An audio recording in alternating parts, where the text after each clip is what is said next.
is here. Oh, no punches! I'm real revolutionary right now. Support this man, Black Media. He makes sure that our stories are told.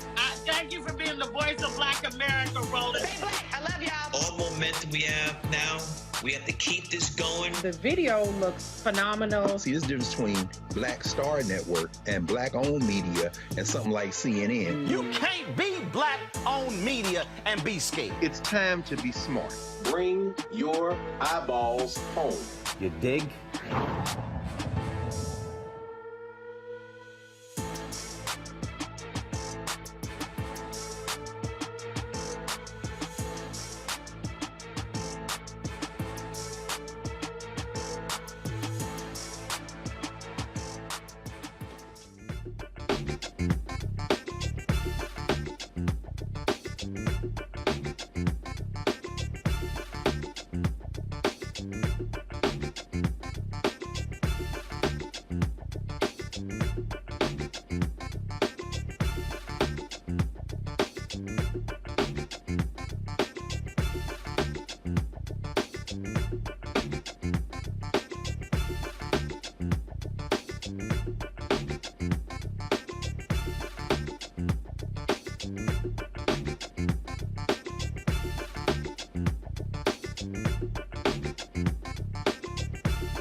Today is Thursday, August 11, 2022, coming up on Roland Martin Unfiltered, streaming live on the Black Star Network. A Black Missouri family says a birthday party cancellation at a water park was racially motivated. We'll talk with that family and their attorney. That video has gone viral. Speaking of viral, have you all seen the video of the white woman who called the police on a black man standing outside his Seattle area home? If not, we'll show it to you and talk to that brother about what happened and what has taken place since. The Department of Justice has already asked a court to unseal the warrant the FBI received before searching the Florida estate of Donald Trump. Republicans have been whining and complaining about, oh my God, this was so wrong. Well, guess what? Attorney General Merrick Garland came out in a 4-minute statement speaking of the extraordinary public interest in this case. We'll tell you about a subpoena that was issued months earlier. A Pennsylvania cop with ties to the Blood Street gang pleads guilty to drug and gun charges. And a Florida teacher resigns after the photos of black heroes he paid for are taken off of his bulletin board. Really? It's time to bring the funk on Roland Martin Unfiltered on the Black Star Network. Let's go.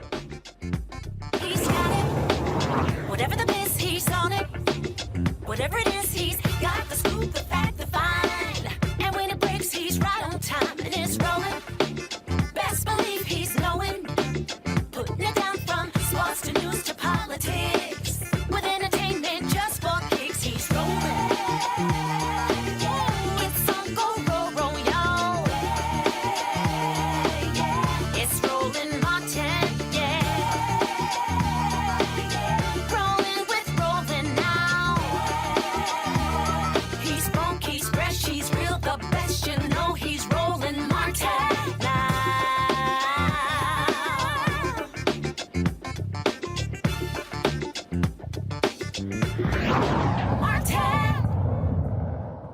What would you do if you paid thousands of dollars for your child's birthday party, and when you showed up, the public facility says the party you paid for is canceled because they don't feel comfortable? That's what happened to a Black Missouri family. This video here has gone viral. This is probably who we need to. Are you Grace? Yep, I am. We can talk right here. We can talk wherever you want to talk. So you're telling me that you canceled our parties because of what? Because of the outreach that it got on social media. It's not something that LSPR is comfortable hosting. What do you mean you're not comfortable? It's a private event. I understand that, and we reserve the right to cancel any of the parties. Hold on. So where does it say that you reserve the right to cancel in any of this? Because we are a public entity, we can cancel any party that we want to. Where does it say that? So you're going to cancel it right before all these kids coming up here is what you're saying. You're canceling. These kids come to swim. I mean, like, what is the problem? We have security coming. We put a whole lot of money into this. You talking and about? You're gonna get No. We have money back. outside of what we paid for you. We paid for security to come up here. We got the police. He's here for me. No. We have other police officers coming. No, not him. Hold on. Not him. Our security team is an organization. They contact Lease on the police and let them know that the event is happening. I mean, you probably don't. I've been here all day. Honestly, I don't know. Yeah, I mean, they contact me. I mean, it's. We had it's hurtful. Hey, you locked your doors, right? Cancel on a kid's birthday party, a private party, because of. You're not comfortable. Because you're not comfortable with what are you uncomfortable with? What are you uncomfortable with? The outreach. You see, it's racist. What outreach? It's giving racist. What makes you uncomfortable? What makes us uncomfortable about all of us? The number of people that this event has reached. The capacity 200, right? 250 people is what we paid for. 250 people is what we paid for. That's what it is. If it was a large group of white folks walking up, it wouldn't be a problem. 250 people is what we paid for. I mean, I know you don't know, but 250 people. I just want to know why we're uncomfortable. Why my 250 people can't come? Why are you uncomfortable with 250 kids coming? I mean, well, can we go process my money? It's going to take some minutes. No, I want money today. Oh, no. No, we didn't have splash bash. No. I'm verbally telling you. No, you verbally told us you have a party here. You verbally told us you have a party here. We're gonna talk right here. Hey, we're gonna talk right here. You and wife? I'm white. All right. We can go over there and talk, but we're not going to have the whole group. That's why It doesn't matter. I requested that from the beginning. She wanted to stay out here with You good with that? All right. Party is canceled, Joe. All right, folks. Joining me now are Chris Evans and his attorney, Ivan L. Nugent, both from Kansas City, Missouri. Glad to have you here. So, Chris, I'm trying to understand something here. Okay, so y'all booked this facility for a birthday party, 250 people. I read online that you can book for parties up to 1,400 people. So the number of people apparently wasn't the issue. What was? So first, Brother Martin, thanks for having us on the show. The issue, like you said, the numbers could not have been an issue. I made the mistake. If we would have paid $200 more, we could have had that full $1,400 or 1,400 people there. The park regularly sells out daily with 600 people. So I have no idea, other than the color of our skin, why 500 would even be intimidating if you do 600 every day.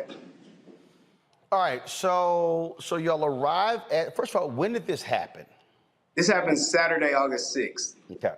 So y'all arrived there, and she comes out and says, sorry, we're uncomfortable. What the hell were they uncomfortable with? That is the $1 million question. That is the absolute $1 million question. What are you uncomfortable with? At the time the party was canceled, 0 people had arrived at the party. Ivan, this is not a private facility. My understanding, this is a public facility? Yes, you're right. It's a public facility operated by the City of Lease Summit and the City of Lease Summit's Parks and Rec department. So it's a place of public accommodation. Okay, so you have her saying we're uncomfortable. Has anybody conveyed to y'all in the last 5-6 days what that even means? No, it's just her own uncomfort. She said she had 15 phone calls from parents asking, what are the details of the party, and that made her uncomfortable. Wait, hold on. Okay. She had 15 phone calls. Were they phone calls from people who were invited, who were simply getting information? So the City of Lease Summit, one of the things I explained to them is the City of Lease Summit has had racial tension in the past, and just explaining that cultural norm of Black parents, Black mothers are not dropping their kids off, especially teenagers, just to go have a fun time, and they don't know more details about the situation. So these were calls of people, I'm assuming, just calling to get the details and make sure it's a structured environment a structured, safe environment for their kid. Ivan, have you heard from city officials, anybody explaining what happened? I'll tell you, we've heard from representatives from the city. However, we haven't really gotten into the meat, if you will, of the discussion. But we've been contacted. Okay, they did release a full statement. Folks, go ahead and pull that up so I can take a look at that. This is what they said. Come on, pull it up. Lease Summit Parks and Recreation has completed an internal review of the cancellation of a private event scheduled for August 6th. The review identified missed processes and miscommunication that led to the cancellation. A sincere apology is owed to the Evans family and our Lease Summit community. LSPR strives to be a respectful and inclusive organization where all members of our community feel welcome and appreciated. Inappropriate language, social media posts, and behavior are not acceptable and will not be tolerated. Joe Snook, administrator. Now, let me go back to the first page, folks. Chris and Ivan, they say the review identified missed processes and miscommunication. The video that we showed, she communicated with y'all. So has Joe Snook or anyone explained to y'all what missed processes and miscommunication means? That information hasn't been conveyed to us yet. we're left to speculate what that means, just like you are. But my guess is, that's what they're preparing or trying to figure out. And I'm sure as conversations continue, we'll learn more about that. But as we sit here today, right now, no, we don't know what any of that means. Again, their statement, according to their investigation, said that the form indicated 250 people. According to the rental forms, the event would not be publicized via social media and fees would not be charged to attend the event. Did y'all publicize this on social media and were you charging anyone? We did not charge anyone. The way the contract reads, it says you absolutely cannot charge anyone. We did not charge anyone. And then it asks, yes or no, are you advertising and promoting on social media? Which is a point of contention because we're talking about teenagers and what isn't social media. I don't think we could possibly send wedding invitations for a 17-year-old birthday party. How else do you invite people? Emails are social media. Text messages, chat groups, all of that is social media. The way we communicate is social if you're inviting large numbers of people. They say here that it has been our experience that social media marketing and or ticket sales have the potential to increase event attendance beyond the number initially stated and can result in insufficient staffing and security. The no answers provided on the form by the booking party did not create concerns. Yeah, okay, no concerns were created. So what the hell? Yeah, it's been a bunch of back and forth, as you can tell. Simply from their own communications. The reasoning behind it makes zero sense. And more than that, as Mr. Evans alluded to earlier, the event was canceled and no one was present. No one from the party was even there yet. It was canceled approximately 5:30, if you will. There were no guests of this 17-year-old birthday party on site. So it's not like there were 400 people there and it was packed, unruly, and they were like, "Yo, sorry, no, we're shutting this down." No one was there. Like you just saw the video of when we arrived, and their statements and things you'll read, it'll say there were 500 people there, which is virtually impossible. There's video to prove it. But in the video that we just watched, there was maybe 20 kids, and she was very, she was adamantly stating that it's too many people. You watch the video, there's a quick pan of the 20 teenagers behind us, and it never reached the capacity of a 500. Mind you, the park is sold out on that day, so there's 600 people standing behind her inside. So there's no way that they counted us with 500 people. If someone was out there counting, the number should have been in the thousands, at least 1,000. If we had 500 and they had 600, impossible. Just throwing out numbers, making things up. They claim that 15 parents called. They tried to call y'all, and they made 2 phone calls, and no one could be reached. Yeah, they called our work number on a Saturday at about 5:13 p.m., and we have a 7:30 party, so I obviously was not at work. And apparently, they say here that y'all said y'all paid for security. Yes. Then they say in their statement that their staff did not. Y'all paid for security, but they booked the security, and apparently their staff didn't book security. Their staff, we had no conversations about their staff booking security. Us taking our own precaution and wanting everyone to be safe, we hired an outside security firm because that's what you do when you have numbers of that magnitude and you want to make sure everybody's safe. I want to make sure my kids are safe. You have security at schools, you have security at airports, you have security at malls. What place doesn't have security? So we took it upon ourselves to book our own security, yes. They say in their statement, staff and police stayed on site until the crowd dispersed at approximately 8 p.m. and Lease Summit police estimated 500 people between 7 p.m. and 7:30. It's not true.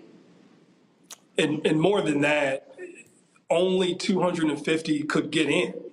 Mr. Evans and his party didn't control the door. So it's as simple as someone standing at the entrance. And were those 250 people, their names were already on a list, so they walked up and said, here's my name, and they were let in, or was it the first 250 people show up? We did not have a list. So how would you, so if it was a max 250, how would you know you hit your limit? I mean, it's like anywhere else you go. If you're 251, you don't get in. You have a clicker. I mean, that's part of that $2,000 that you pay for a facility. If you have a limit, I mean, again, $200 more, we could have had up to 1,400 people. As a business, I mean, either they would keep track or we would keep track. I mean, it's a pool party, so I'm sure there's a lifeguard to swimmer ratio that they must maintain to maintain a code. You know, you go to a party and it says you're breaking the fire code. I'm sure they have those things in place, or at least they should. And this isn't the first private party that they've rented to. At the end of the day, these folks know how to handle a private party. They chose simply not to on August 6th. Then there were some additional social media posts. Folks, if y'all have that, apparently some of the lifeguards used very profane language with regards to this event being canceled.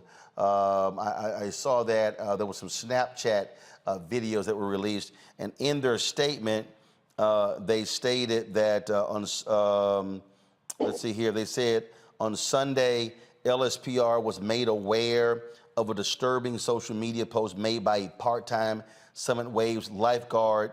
And then apparently the administrator called y'all to apologize for the inappropriate and insensitive language used by staff, including the social media post, and advised that appropriate actions will be taken with the staff.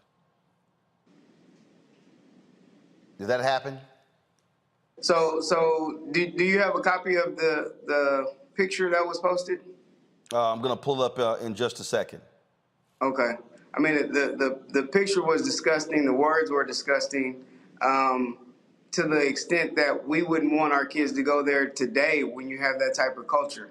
The young lady said she didn't give a single F that they were in trouble for the situation the night before. And she's in uniform, lifeguard, at the pool, saying that she doesn't give a single F. Like, you have to ask yourself, would a lifeguard save my kid if they were drowning? For those 15 parents that called, do you have people in place that would save my kid's life if they're drowning in a pool? Let's see here. I'm looking for that very, let's see, photos here. And like I say, we saw, here we go. I think I have the photo here. Let me go ahead and put this up on our screen here. Control room, you should now have it. This is the image here. This is her photo. This is what she looks like.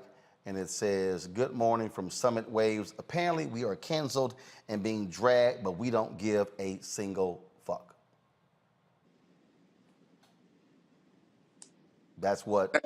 That's what my kids woke up to on Sunday morning after their birthday party had been canceled. Ivan, what's next? You know, we are obviously still waiting to have conversations, but in the meantime, my team is preparing and going through all of our options legally. We've been counseling Mr. Evans and his family on that. We are prepared, but at the same time, we would enjoy a conversation, but we are ready. So this took place on Saturday, and so far, y'all have not had a meeting at all with the city or with this water park. Mr. Evans has had a phone conversation with Mr. Snook. That happened, I believe, on Monday, in particular, working through refunds. But in terms of, you know, representatives being in the room and sitting down and trying to get some understanding and hash things out, that meaningful conversation has not happened. And I take it, according to their statement, you've already been refunded all of your money. Yes, I have been refunded. I was not refunded that day. I was refunded the following Tuesday. So didn't get to party on Saturday, got my money on Tuesday. And you plan to throw another party somewhere else? We'll figure something out. All right, gentlemen, we certainly appreciate you joining us here on Roland Martin Unfiltered. Keep us abreast of what happens next. If we could just make one final comment, it would be, there are threats of violence being exchanged. Mr. Evans and his family have received those threats. We understand that the Summit Waves employees has as well. We've put out a statement. We don't condone any violence towards anyone. We'd ask that anyone that is engaged in that, please stop. That's not the goal here. We are moving towards unity and peace. All right.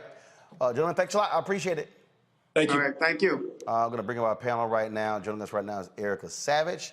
Of course, she joins us. Erica is with the Refrain Brain. Reese Colbert, founder of Black Women Views, and Dr. Greg Carr, Department of Afro-American Studies at Howard University. So here we had Sesame Place, we had Lego. I mean, it's like on and on and on. I mean, the reality, Reese, of being black in America. And when you hear, oh, we're uncomfortable. Really? You're uncomfortable. You uncomfortable with all of these extra arrangements I made, pay my money, but you see a bunch of black faces and now you want to cut the fuck up. This is just another situation of Karens being Karen, and now they're trying to backtrack and have a pretext and saying, well, we had these calls and this, that, and the other. Who gives a damn? If you're open on any kind of day, you're going to get calls asking a variety of questions. 15 calls, as they claim, is not a massive amount of calls. And as far as there being a flyer, I mean, I can go on Canva right now and create a flyer and call it whatever the hell. Black people, we like to put little extras on it. We like to have a little snazzy, jazzy, little sauce on our invitation. So that does not make it something that is advertising. So I just think they're full of shit, and I'm just really sick of black people, trying to do the right thing. That could have just easily said, hey, everybody meet me down at the water park, pay your own way, and we gonna all turn up. But they actually made the extra arrangements, and it still wasn't good enough. So these people wouldn't be seeing a dime from me. And as far as that lifeguard, her ass need to be fired, or him, who I couldn't tell what person it was. But that motherfucker needs to be fired ASAP, because next thing you know, somebody's child is dead or has brain damage or whatever the fuck, because she doesn't like black people, and ain't nobody got time for that. Just watching this, and you're seeing the ridiculous answer, Greg, is just laughable. It is. And I agree with Reese. I mean, tonight's word, maybe the word in our lives, will probably be impunity. These white people acting with impunity. Of course, here we are, the 11th of August, 2022. This is, can you believe it's been 5 years? This is the 5th anniversary of Charlottesville. Unite the right. Jews will not replace us. You will not replace us. You're getting replaced, baby. That fear of critical mass writ large is the white replacement theory in an individual's body. I embrace that woman. I embrace her fully. Why? Because I want her to say it with her bird chest. And while her brother was standing there, she said to him the words that we should really focus on. He's here for me. Understand, this is the place that we were drugged here in chains, and nothing has changed. Lee's Summit. The reason it's named Lee's Summit, 1868, they changed the name of that little squalor town to Lee's Summit. Now, some people say it's for Dr. Pleasant Lee, who was a rich guy who lived in the neighborhood, but there's an equally strong claim that it was named for Robert E. Lee. That's a known racist town. You heard the brother at the beginning, Mr. Evans, allude to that. So when finally you asked what's going to do next, and Brother Ivan said, we're calling for peace and unity, bruh, wake up! There is no unity. These people have been turned loose in a country where, from the federal government to private industry to everybody screaming about diversity, equity, and inclusion, they have told you it's okay to show your entire ass. It's time for civility is over. Because guess what? If and when you sue them, it's a public facility. How ironic is it that you're going to have to pay out your own pocket yourself for being discriminated against? You got to break their backs differently at this point. The word today is impunity. They are acting with impunity because we haven't stopped them yet.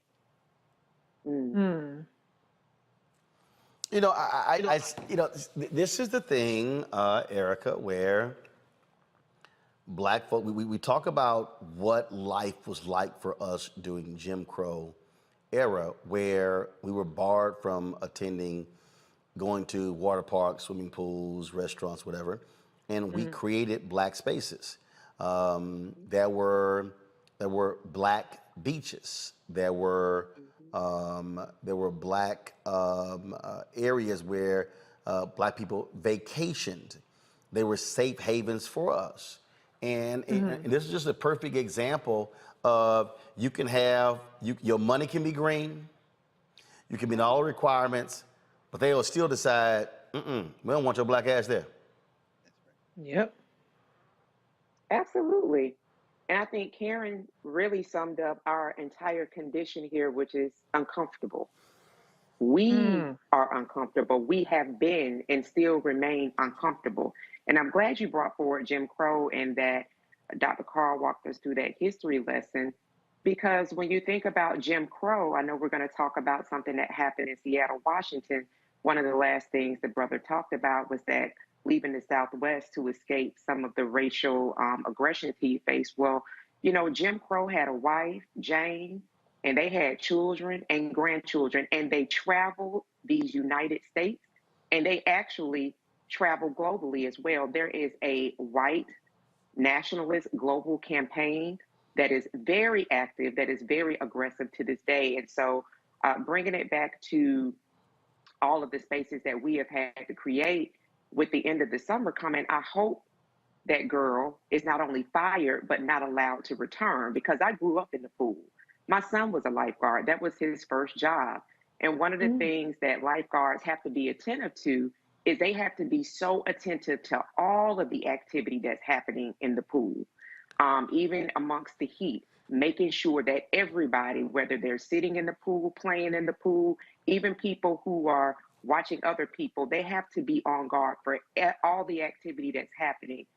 For someone who's taken lessons from the Karen that was talked about being uncomfortable, they will dance to our music all day long. They're not our friends, everybody. You see that this is happening at a young age. That's a girl, she's probably going to school, high school, middle school or high school. So I just want people to really, really understand that these are people who are charged, even at this level, with life, and that's including Black life, to make sure that we are always on guard and to make sure that we are actually expending our monies to places that actually respect us. Absolutely crazy. Folks, speaking of crazy, wait till you hear from our next guest. I mean, it was a brother just moving to a crib, and all of a sudden a white woman said, show me your papers. Whoa. As if we're in racist South Africa apartheid. We'll discuss that next right here on Roland Martin Unfiltered. Folks, if you're watching on YouTube, Facebook, hit that like button, that share button. A bunch of y'all are watching right now. Come on, we should easily be at 1,000 likes by now. So let's get that done. Also, we want you to support us in what we do. Download the Black Star Network app. If you're on YouTube right now, you can still download that app. Apple phone, Android phone, Apple TV, Android TV, Roku, Amazon Fire TV, Xbox One, Samsung Smart TV. And of course, we want you to support us. Our goal, we need 2,000 of our fans this month joining our Bring the Funk fan club. $50 each gets us to $100,000. If you can't give that, you give less. We understand. That's not a problem. We appreciate every dollar. If you can give more, that'll be wonderful as well. So, folks, again, we're behind with our giving. Again, your resources allow us to be able to not only do this show, but remember, this isn't just this one show on the Black Star Network. You got this 2-hour-a-day show, Faraji Muhammad's 2-hour-a-day show. You got weekly shows from Deborah Owens dealing with finance.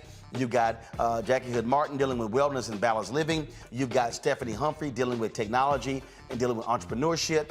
You've got Greg Carr dealing with the issue of culture and history. You've got Rolling with Roland. Of course, our Michael Ealy interview we just dropped. That's dropping as well, folks. You're getting all of that for free. We don't charge a subscription. We do ask you to support us in what we do. It's a whole bunch of stuff we pay for. Y'all paying for Netflix and Hulu and a bunch of other stuff, but trust me, nobody is giving you the kind of content that we're giving you every single day. Nobody. Yes, Black News Channel shut down. Byron Allen bought them, but I can guarantee you we have more daily content, Black News content than anybody else in America, period. Not even a conversation. Check our money orders. Go to P.O. Box 57196, Washington, D.C., 20037-0196. Cash App is $RM Unfiltered. PayPal is R Martin Unfiltered. Venmo is RM Unfiltered. Zelle is Roland@RolandSMartin.com. Roland@RolandMartinUnfiltered.com. We'll be right back.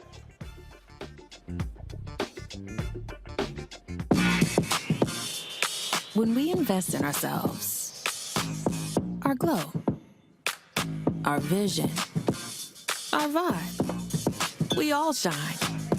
Together, we are Black beyond measure. On the next Get Wealthy with me, Deborah Owens, America's Wealth Coach, you see the headlines.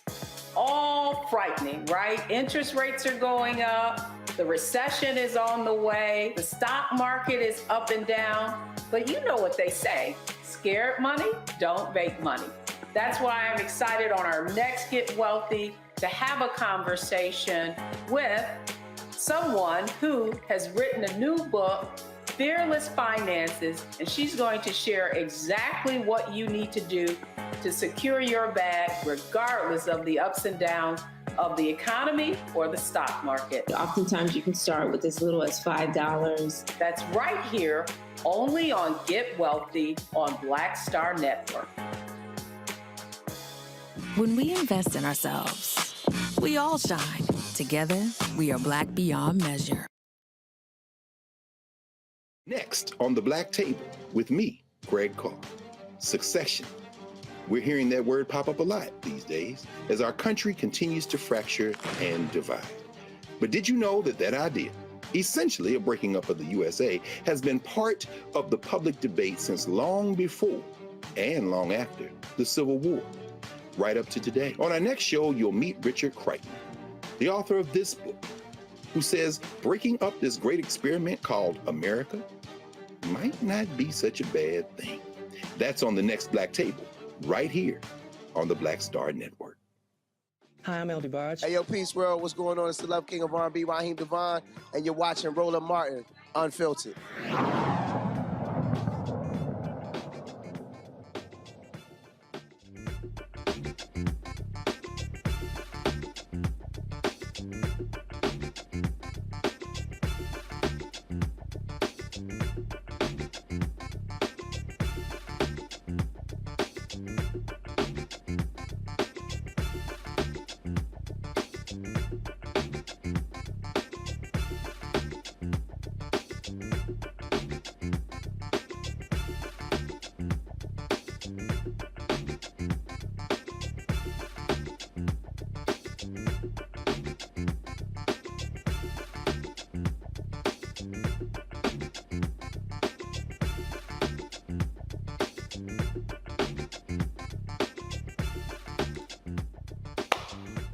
All right, folks, in South Africa, they used to have these things called pass books. And so somebody white could walk up to you, cop or anybody, and they say, show me your papers. And you literally had to pull your book out to show them who you were. Seems that there's some white folks in America who still want that to be the case, where they demand black people prove that they live there. Now, the white folks ain't got to prove nothing. They ain't got to show no papers, but the black folks do. Dason Barnes and his partner recently moved to Seattle.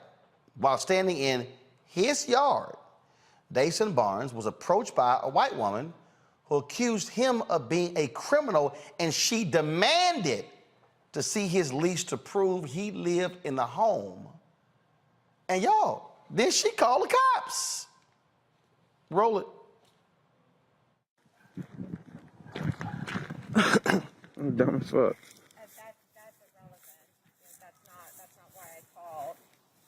Where your husband at? Baby. Don't interact with her. If you guys guys have a lease, I'd just like to see the lease. No, You ma'am. have no business in For my real. personal documents. At all. They're like in their 30s. Yes, yes. It's just a medium weight. They're The fuck we got to steal something for? Babe, what's that? do not What do we need? interact with her. Get your... Okay, it looks like there's been a misunderstanding. So, apparently, there's been a misunderstanding. When I was driving by, I saw an individual behind the house, and so I stopped. And Profiling. and all the windows are closed, and it looks... It's hot as fuck. The sun is beaming. And so I'm like shocked, and I'm like, okay. And so then I back up, and then I see an individual crouched again, and I'm like, hi, like, what are you doing at my neighbor's house? And then... And I greeted you, didn't I? What's that? And I greeted you, didn't I? So that's when I called 911, because I'm like, okay, like, this isn't my neighbor.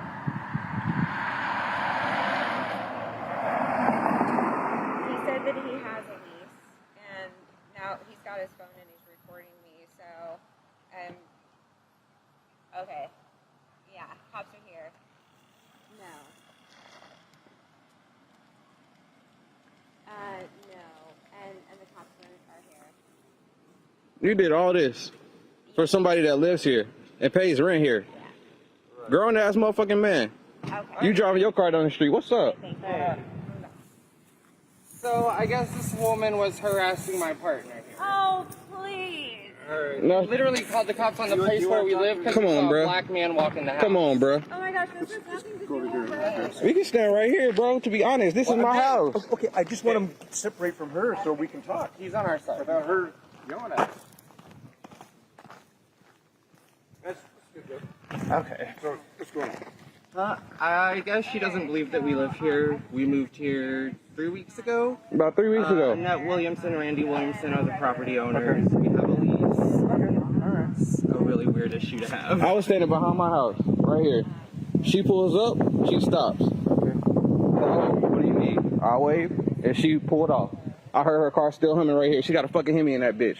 I heard her car still humming, so I went inside, and I came outside. And she asked me what I was doing here. I said, I live here. I walked back outside because I peeped through the window and I seen her right here. So I walked back outside and I asked her, did she need something? Mm-hmm. And she said, yes, I do. What are you doing behind my neighbor's house? I said, I live here. These neighbors? I don't know whoever she's talking about. She said whoever live here got 2 kids and they don't. We live here. All right. Excuse me. You guys all moved in or just starting to move in? All our stuff's in the garage. Some of it's in the house. Okay. But all right. I have landlord's number, lease. Neither one of you have your ID on you just so I can write your name down. For what, though? Huh? For what, though? So I know who I contacted. I don't care which one of you. Which one of you?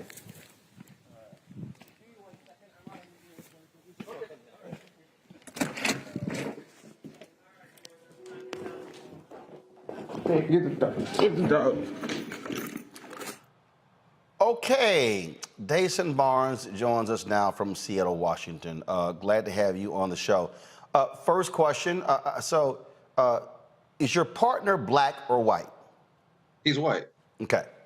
So she didn't question him, she questioned you. Yeah, she questioned me initially, because initially she had saw me in the back of the house.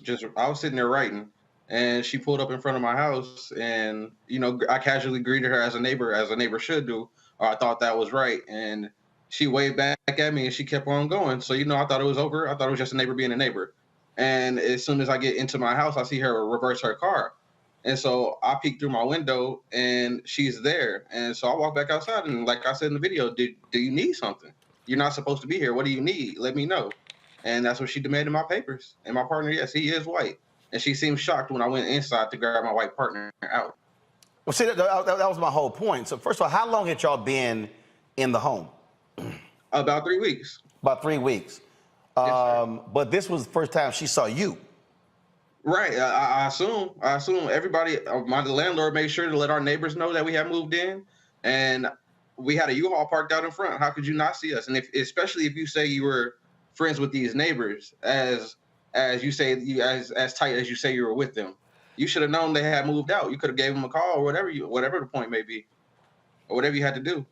So you're in your front yard, just minding your business, Yeah, and first I was in my backyard when I first saw her. Yeah, I was writing to pass some time. So I was So sitting you in the just chilling in the backyard, writing, Yep. and she sees a black dude in the backyard. Well, who the hell is that? Right. Right. And then she decides to pull up in the front to begin to interrogate. Yeah. Right. Trying to get some information out of me. And I don't owe you a lick of information. Now here's what I don't understand. So she calls the cops. Mm-hmm. The cops come, and again, here's what I noticed, and it just be reality. Yeah, he's your partner, but he's also white. You're black. Right. Right. Cop asked for the ID. Your partner was fine. You like, whoa. Why in the hell I got to show ID? Right. I don't have to help you with your investigation. All you need to know is that I live here, and that should be the end of it. Now you have to go investigate further. I don't have to show you a lease. I don't have to show you anything. Does your white partner now understand the distinction between y'all two? That yes, I know he was trying to cooperate, but the point you're making, I am not required by any law to prove to a cop that I live here. I ain't got to show you a damn thing. Not at all. Not at all. Does he understand what happened here? Yeah, he does understand. He definitely does. Definitely does. So the police. So what happened after the police asked for the ID? So I went inside of my house to get out my ID just to speed everything along, because I really wanted these folks off my property now. Like I ran here. I'm a taxpayer. I go to work every day. I work with people with IDD. So I just went in and got my ID, and I came back out, and he said, "Thank you, Dason. Have a good day." And I don't think they handled that in the right course of action, the right manner, I would say, because there's no recourse for us now. Because now going back, they did not file a police report. So now that me and my partner went back to see a police report, we can't file anything. So now we have no recourse of action in case this lady decides to do something again. And that's what I'm most worried about. You know, this is, I mean, we've had other stories like this. And what gets me is she really, again, this is where whiteness comes in. She really believed that she had the authority to demand of you to show her something, to prove to her that you were legitimate. Right, for sure. And that's not what I'm going to do. And then again, on that same standpoint, I'm not going to allow you to weaponize the police against me. Like, I'm not going to allow you to call these cops and then you have no consequences. You feel like you're privileged enough to do that, and then to get away with all these false accusations and false claims that you have been doing. And I that's what I'm here for, and that's what I'm trying to stand for.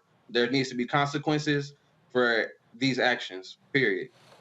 Have y'all had a conversation with that officer's commander or police chief to say, and how did that go?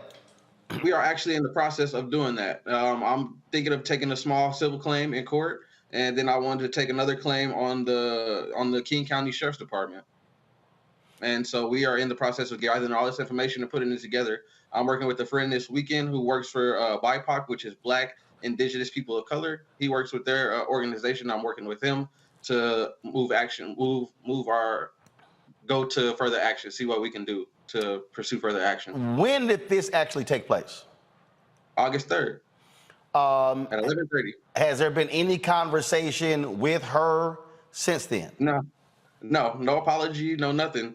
And there was a post released on Instagram, and she stated that she would do it again. She felt that she was in the right. And we did news. We did a news interview with Cairo 7, and she has stated that she had apologized to her sponsors, but she has yet to apologize to me or my partner. Wow. So there has been no conversation. Wow. How have you been received by the other neighbors? Is she the only neighbor who has demanded to see your papers? She is the only neighbor that has demanded to see my papers. I had my neighbor. I'm not going to release his name, but I had my neighbor come out across the street, a white man, and he came out and introduced himself, and the neighbors across the way, their Asian family, they introduced themselves. Everybody's been nice and genuine to us. Nobody's been disingenuous except her. Except this one nosy ass white woman. Exactly. Exactly. Except this nosy white woman. Wow, that there is indeed incredible. So you said you may be pursuing action against in this. Go ahead.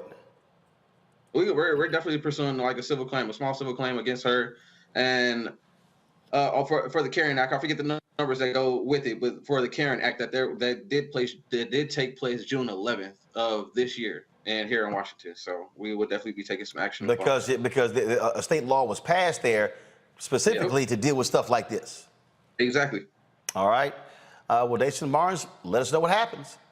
All right, I will do, Mr. Roland. I got your contact information. I'm gonna definitely hit you up. All right, brother. I appreciate you joining us. Thanks a lot. Yes, sir, brother. Thank you. All right, Greg, I'll start with you. Again, we have done numerous examples of this story. I mean, example after example after example, where the white folks in this country, they just flat out, hey, they got the absolute right to question black folks about anything. I mean, damn it, we can't sell lemonade, we can't barbecue in the park. I mean, we have all of these segments, crazy ass white people, and of course, you know, I got these advertisers out here who are like, oh, here's a segment called Crazy Ass White People. Yeah, here's why. I mean, this is the stuff that black people face, other folks don't face. And Dason's, his white partner now realizes your man black, but he black.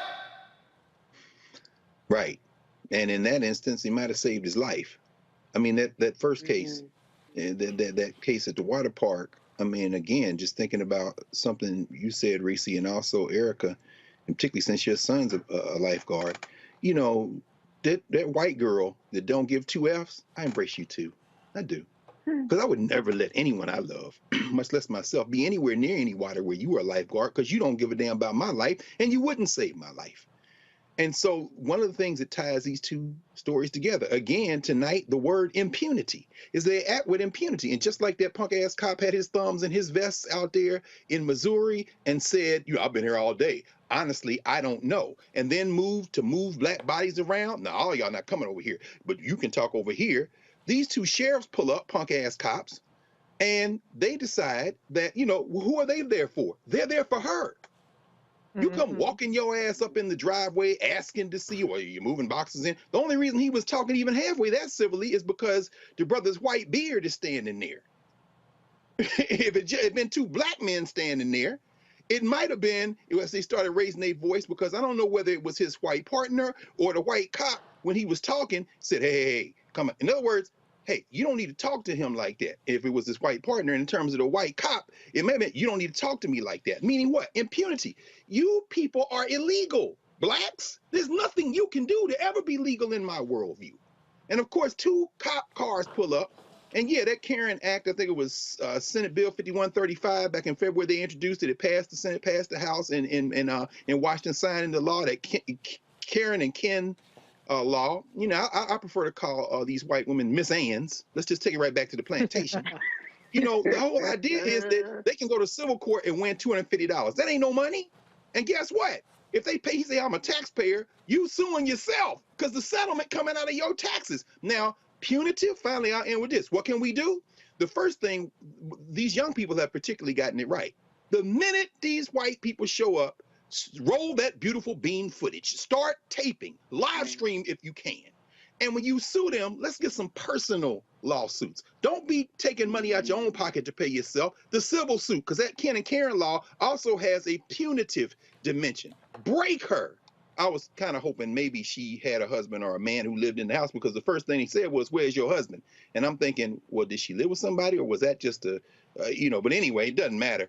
Sue the shit out of her, leave her naked outdoors with nowhere to go, and maybe she moved to a state like the place I was born, Tennessee, to just pass a law to criminalize homelessness. Maybe her ass can go to jail for being alive, which is basically what we've been doing since they brought us here.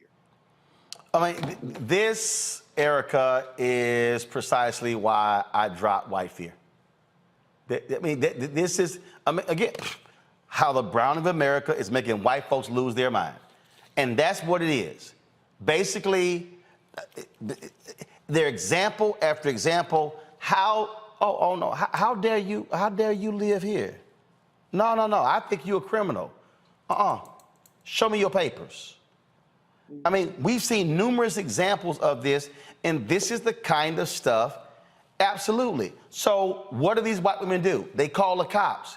Well, hell, we already know what happens when cops roll up. That was another, remember the video we showed where the brother, and matter of fact, I think his roommate was white. The brother was just cleaning up. He was picking up trash in the front yard. Man, the cops rolled up. That brother could have got shot. That's right. Because somebody dared, oh, no, he don't live here. He looks suspicious. And he was picking up trash in his own front yard. It's rinse and repeat, Roland. And if anybody hasn't pre-ordered that book or Reese's book, you need to go ahead and do that today. I've done both. But rinse and repeat. And then here's the other piece, and this goes to the story that we just covered a few moments ago. Now we have to also tie this to the health implications for Black people. So it's not only that, and these are not microaggressions, these are acts of intentional harm that have the capacity to be lethal. So now we're talking about poor health outcomes for Black people. We're talking about increased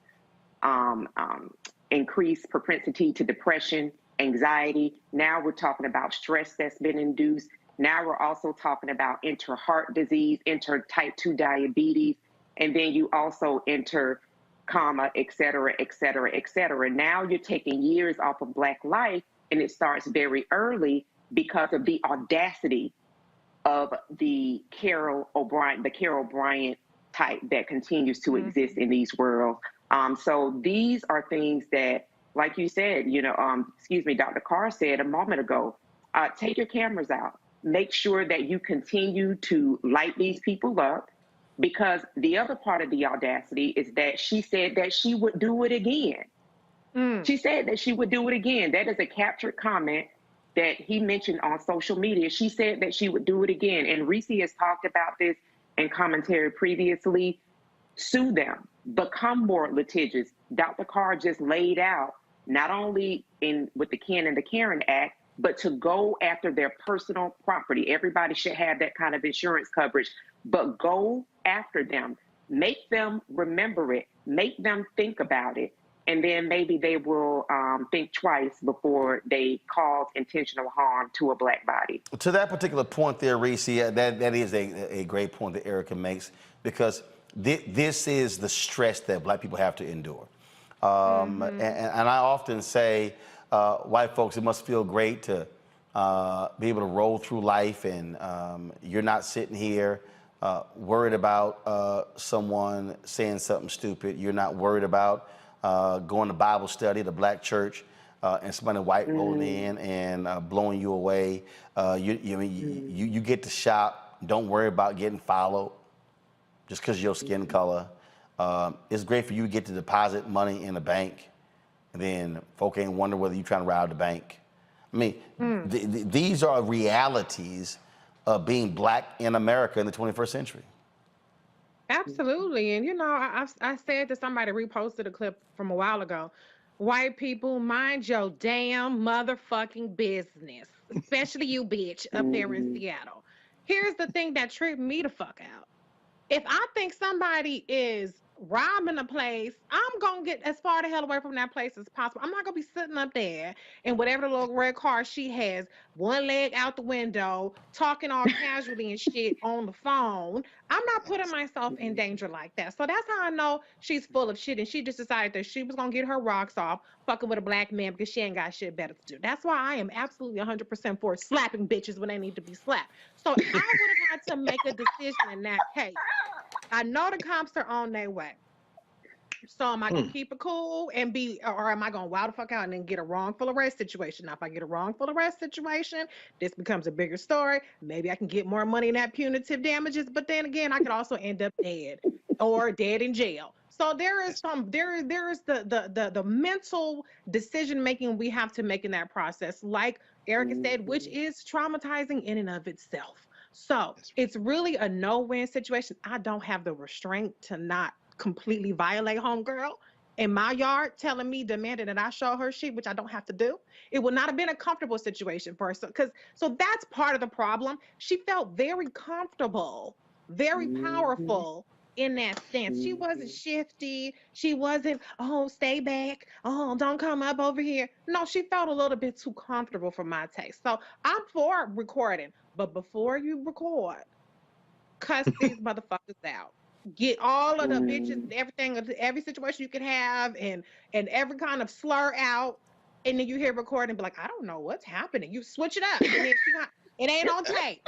That part ain't on tape. Make sure you get all your licks in, and then you put the record button, and then you go on ahead. And, I'm just an upstanding Black citizen. Oh no, she's racist. I would never. That's what you have to do. But you got to start making these people more comfortable. And to the white boy boyfriend, where the hell was you at? If I'm with a white man, which I'm not, my husband is Black. That's right. The least you can do is take your motherfucking ass outside and deal with your sister and your brother. I should be up in the house kicking and drinking lemonade. And you can deal with your white kin, okay? You can show the cops your ID, and I'm going to be up in the house because they ain't rolling up on you the same way they rolling up on me. So today, I appreciate him. If I were him, I would get on script. I cannot sleep. I have anxiety. I haven't been able to eat. I have to go to the therapist. Start your script, brother man. So that when you do sue this bitch, you can get more coin. Okay? Don't sit up here and kiki. I know it is a little bit of kiki, but don't do that. Get on scripts. You can get as much coin because $250 is not enough. And the bitch had the nerve, the audacity to say she would do it again. That's the problem. These Karens are terrorists, just like Beyonce said. But they're gonna run up on the wrong one because they know.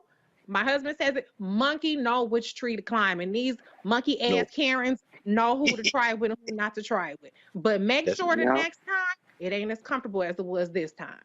All right, folks. Going to a break. We come back. Texas gubernatorial candidate Beto O'Rourke goes to the Reese Coba School of How to Respond to Hecklers. We'll show you what took place in Texas when he mentioned the Uvalde shooting. Also, Attorney General Merrick Garland said, Donald Trump, bring your ass. Bring your ass. News conference today, they've already filed to unseal that warrant. A lot of Republicans been talking a lot of trash, saying release it. Now they like, don't. Maybe we shouldn't release. No, we were a little ahead of ourselves. We'll unpack all of that coming up next on Roland Martin Unfiltered. Folks, please, again, YouTube, Facebook, Twitch, Instagram, TikTok, LinkedIn, Black Star Network app, wherever you're watching, hit the like button, hit the share button, push this out. We need more folks watching the show because, y'all, you ain't getting this anywhere else. You ain't seen that Black Kansas City family on these other networks. You ain't seen this brother on the other networks. Y'all know how we do it. We keep it real. We keep it black. This is the blackest of the shows out here. Ain't nobody else doing it how we do it, and we do it 5 days a week. This ain't no weekend show. This ain't no once a week. We here 2 hours a day, 5 days a week, giving you the real deal. So please support us in what we do. Download the Black Star Network app, y'all. We should easily be at 50,000. We should be knocking on 100,000. And let me just say that. Look, we launched this show September 4th, 2018 with 157,000 YouTube subscribers. When I look at the YouTube studio right now, we have 869,308 subscribers, which we all appreciate. But we don't own that. We don't own that. We don't have the data of those 869,000. But when you download the Black Star Network app, we are able to have our own. And so if anything happens, if YouTube says, oh, we're going to kick y'all off, we got our own place to go to. And so that's why we created the OTT network. That's why I am working right now, locking up distribution to launch a 24-hour streaming channel on the platforms like Tubi and Pluto TV and those places. That's what we're working on. This was never about just me having a show. It was building out a network. Right now, again, we got two shows in development, another weekly show as well as another daily show featuring a sister. So there's a lot of things that we're going on, folks, and your support is critically important. So download the app. now, Apple phone, Android phone, Apple TV, Android TV, Roku, Amazon Fire TV, Xbox One, Samsung Smart TV, and support us in what we do. You got folk out there, man, rolling while you out here begging for money. Well, y'all, it's simple. Yes, we appreciate the sponsors that have stepped up. We appreciate General Motors for their 8-week ad buy. We appreciate Target for their 8-week ad buy. We appreciate Coca-Cola. We appreciate Patrol Grooming. We appreciate the folks. But the reality is, it's a whole bunch of advertising agencies out here that have announced they're going to be spending X percentage with black-owned media, and that money hasn't come flowing our way, even though we got the metrics to prove what we're doing. And so your support absolutely matters. Your support allows for us to keep building these shows, to keep launching these shows. And so again, send a check and money order to P.O. Box 57196, Washington, D.C. 20037-0196. The Cash App is $RM Unfiltered.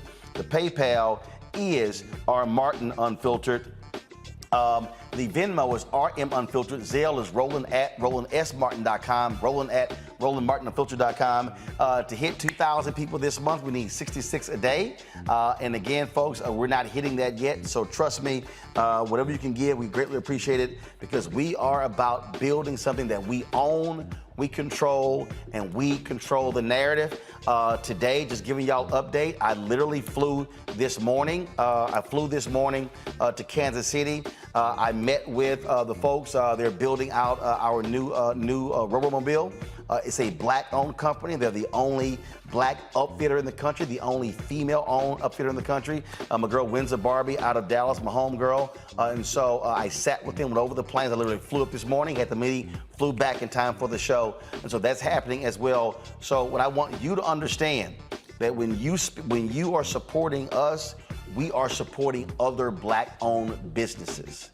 And so we are circulating the black dollar every single day. So that's what I want you to understand. So please support us. If you give during the show, I'll give you a shout out. I'll do that on the next break, the folks who actually given in the previous 2 breaks. We'll be right back on Roland Martin Unfiltered, talking about Trump pissing off the DOJ and the FBI.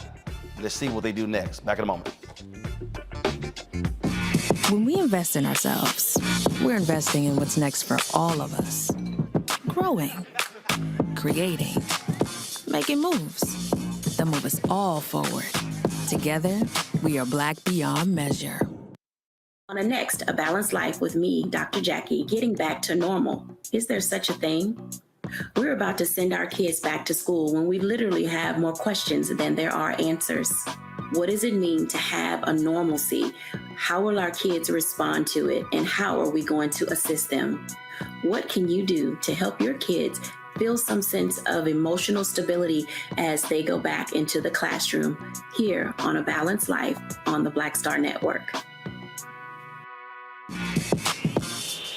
When we invest in ourselves, our glow, our vision, our vibe, we all shine. Together, we are Black beyond measure.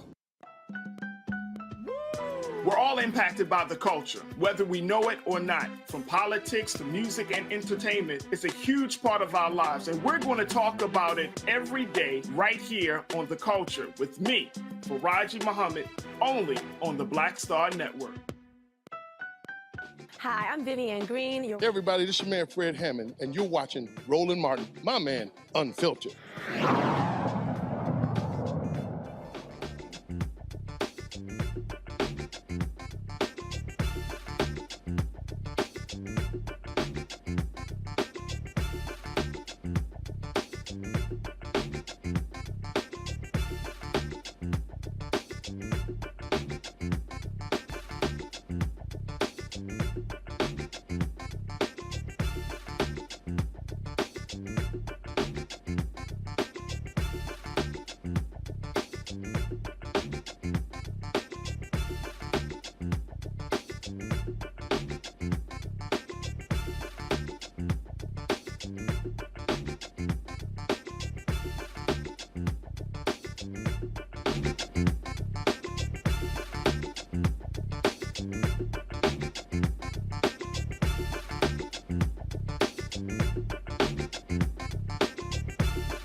right, for the last several days, Republicans have been losing their damn mind because the FBI rolled up on Donald Trump's Mar-a-Lago, carting out 15 or so boxes after executing a search warrant. We showed y'all the Fox News folks, all these people, they've been losing their mind. They've been talking about, oh my God, planning evidence. Donald Trump asserted that. And then they were like, the FBI, the DOJ, they should come out and they should hold a news conference and tell the people what's going on and what was in the search warrant. Or they got indignant. Attorney General Merrick Garland was like, all right, I got something for your ass. Roll it. Since I became Attorney General, I have made clear that the Department of Justice will speak through its court filings and its work. Just now, the Justice Department has filed a motion in the Southern District of Florida to unseal a search warrant and property receipt relating to a court-approved search that the FBI conducted earlier this week. That search was of premises located in Florida belonging to the former president. The department did not make any public statements on the day of the search. The former president publicly confirmed the search that evening, as is his right. Copies of both the warrant and the FBI property receipt were provided on the day of the search to the former president's counsel, who was on site during the search. The search warrant was authorized by a federal court upon the required finding of probable cause. The property receipt is a document that federal law requires law enforcement agents to leave with the property owner. The department filed the motion to make public the warrant and receipt in light of the former president's public confirmation of the search, the surrounding circumstances, and the substantial public interest in this matter. Faithful adherence to the rule of law is the bedrock principle of the Justice Department and of our democracy. Upholding the rule of law means applying the law evenly, without fear or favor. Under my watch, that is precisely what the Justice Department is doing. All Americans are entitled to the even-handed application of the law, to due process of the law, and to the presumption of innocence. Much of our work is by necessity conducted out of the public eye. We do that to protect the constitutional rights of all Americans and to protect the integrity of our investigations. Federal law, long-standing department rules, and our ethical obligations prevent me from providing further details as to the basis of the search at this time. There are, however, certain points I want you to know. First, I personally approved the decision to seek a search warrant in this matter. Second, the department does not take such a decision lightly. Where possible, it is standard practice to seek less intrusive means as an alternative to a search and to narrowly scope any search that is undertaken. Third, let me address recent unfounded attacks on the professionalism of the FBI and Justice Department agents and prosecutors. I will not stand by silently when their integrity is unfairly attacked. The men and women of the FBI and the Justice Department are dedicated, patriotic public servants. Every day, they protect the American people from violent crime, terrorism, and other threats to their safety while safeguarding our civil rights. They do so at great personal sacrifice and risk to themselves. I am honored to work alongside them. This is all I can say right now. More information will be made available in the appropriate way and at the appropriate time. So what was interesting here, they made it perfectly clear that they were going to go to court to unseal this particular warrant. Now, it's been interesting watching all the responses. Now remember, these are the same Republicans who were demanding, yelling, and screaming that Democrats pass a bill to protect the families of Supreme Court Justice Kavanaugh. Yet these folks have been willing to put the name and the address out here of the judge who signed off on the warrant. In fact, they've also been lying. Perfect example. Look at this tweet right here. Clay Travis, who really should stick to sports, and he don't even know that sports well. He was one of the people who they hired, him and Buck Sexton, to replace Rush Limbaugh when he died. He tweets, the judge who allegedly signed off on the warrant to raid Donald Trump's private residence had posted how much he disliked Trump on social media. Yikes. Well, Andrew Kaczynski, who is with CNN, came back and said, looks like the judge who signed off on the Trump warrant is a Republican donor who contributed to Newsmax. Folks, they have been attacking this judge. Early on, it was saying, oh, he gave to Obama. He was a donor. No, he's Republican. See, they're hypocrites. They're absolute hypocrites. They were yelling FBI and DOJ, investigating Hillary, her emails. Oh, but now y'all don't want your boy investigated. But see, now the Trump people got a serious problem. See, Merrick Garland is playing chess with them. They got to decide, will they oppose the unsealing of the warrant, or will they support the unsealing of the warrant? It's called a quandary that they are in. Then, of course, you had the folks out there like old soft-ass Lindsey Graham, who will suck up to Donald Trump in any given way. The primary reason the Attorney General and FBI are being, come on, y'all, thank you.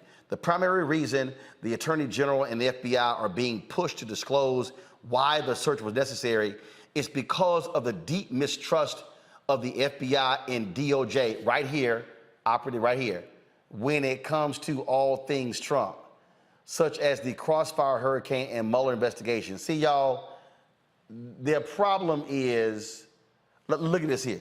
This fool says, I'm urging, actually insisting, the DOJ and the FBI lay their cards on the table as to why this course of action was necessary. Until that is done, the suspicion will continue to mount. Now, y'all, let me explain something, y'all. Lindsey Graham was a JAG attorney. He was an attorney in the military. He know damn well the FBI and the DOJ does not disclose information like this. You heard Garland say the only reason he came out to disclose it because Donald Trump put it out there and then started putting out lies. The Trump folks lied by saying, oh, we never got a copy of the warrant. Our attorneys were never present. None of those, y'all straight lied. And so it was so bad, Charlie Gasparino, who is with CNBC, let me find this particular tweet. I sent it out earlier, and because y'all got to understand again the lies that have been told and the games that they play in order to get the fools to go along with it. I'm trying to find the response to this tweet because it really was nonsensical, y'all. And here it is right here. Come on, go to my iPad. Fox Business's Charles Gasparino stands by his reporting that Team Trump wasn't given a copy of the warrant. I'm just going to play for y'all what he said. Hold on one second. Let me roll it back. Okay, go. He's got a scoop on that warrant prompting the FBI to raid Trump's home. We caused quite a stir yesterday, got picked up a lot, on my tweet and my report that the Trump people were looking at three things. Some sort of a court order to compel the release of the affidavit, to compel the release of what's known as the return. That means everything that was taken. They say kind of an inventory of everything, okay? And to compel the release of the warrant. Now, I spoke with Trump people. I spoke with Eric Trump. They tell me they don't have the warrant. Okay, they've seen the warrant. Because the Department of Justice says, well, the president can, the former president can release the warrant. They told me they didn't have it. Now, if you listen to what Ashley said, the warrant's under seal. There's got to be a mid-ground here that is accurate, which it sounds to me. She was shown the warrant. The lawyer on the scene, I think her name was Christina Bobb. Apparently by a distance of 6 feet, so she couldn't inspect it very carefully. I heard that too. And then whatever she was given was not the full accounting of, not the full thing. You know, it was a redacted document apparently. But it's just so bizarre because we're trying to get to the bottom of this. Because trust me, my Twitter page is blowing up on this stuff. You know, was she given the warrant? Wasn't she given the warrant? Did she just see the warrant? Charles, I mean, you heard 6 feet. I heard 5. Charles, really? You actually believe liars? The attorneys were present. They got the warrant. They lying to you, player. They are lying to you. Today's action, Erica, I think, is again, this is how you got to deal with liars.